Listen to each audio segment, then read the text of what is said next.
What's going on, guys? It's Steeler here, back again with yet another video talking about Xbox One X pre-orders. Finally, there is some kind of update from Phil Spencer. They've kind of been quiet for a little bit.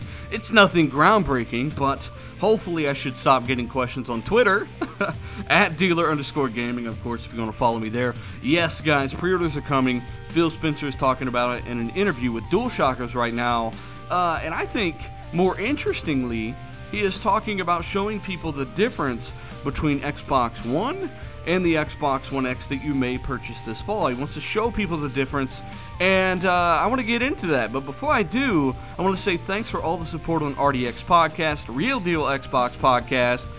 It went phenomenally, despite the technical errors. I will link it in the description. You guys are awesome. I understand if some of you can't watch an hour-long podcast. I completely get that. But for those that can, those that find a way to do it on to or at work,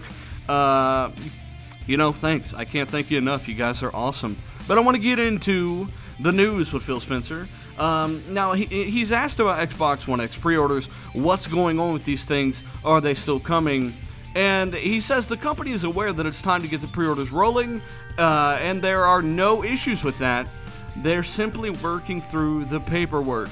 Now, as you guys know, when you do some kind of pre-order as a corporation, you have a device up for pre-order, the Xbox One, 360, whatever it may be. You've got to go through FCC paperwork and filings, things like that. And unfortunately, it's looking like, hey, they didn't get to it on time. Now, some people say it's because they wanted to prevent leaks, but, others say, hey, maybe they should have their shit together on time.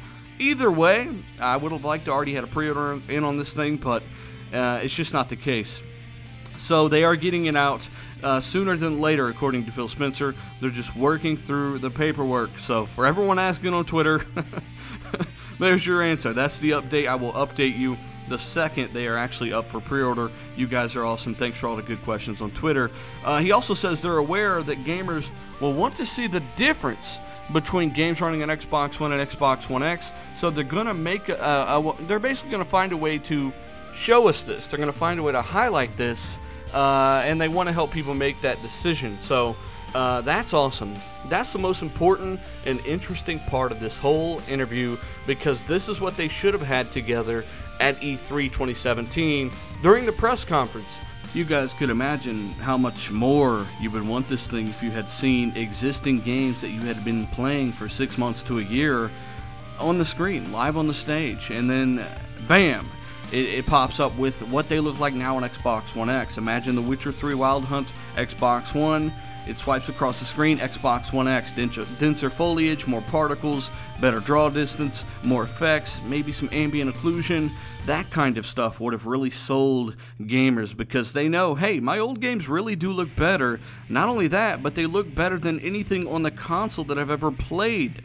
You know, it's a given that new games look better. We don't know how much worse that'll look on the base platform. We want to know how much better the games could have looked had we been playing on this system the whole time. And games like Titanfall 2, they've been confirmed to have render scaling, so they'll scale as high as 3260p, which is the equivalent of 6K. Yes, 6K. Now, the game doesn't run in 6K, but at rare points in the campaign, I would imagine the game does scale as high as 6K. It'll render a native 4K frame buffer and use downsampling for the rest of the resolution. That kind of stuff is very interesting. Keep in mind, it is very rare. The game really doesn't run at 6K, but it can scale as high as 6K. That stuff's interesting. Other games like Gears of War 4 have been confirmed to be bringing PC-style settings over to the Xbox One X version of the game, including better draw distance, denser foliage, 4K resolution, screen space reflections.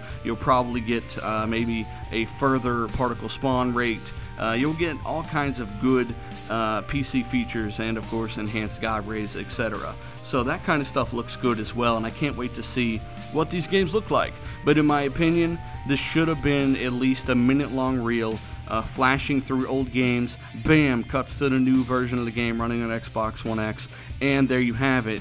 Gamers are sold. it would have been that easy. You could have showed people the difference, and I don't feel like that would have been that hard to do. But I'm glad they're doing this. I'm glad they're putting something together for later this summer, according to Phil Spencer. They're going to show you the difference, and they want to help you make that decision. So let me know what you guys think down below. Of course, like, comment, share, subscribe if you're into this kind of stuff. I'm Dealer, and I'm out.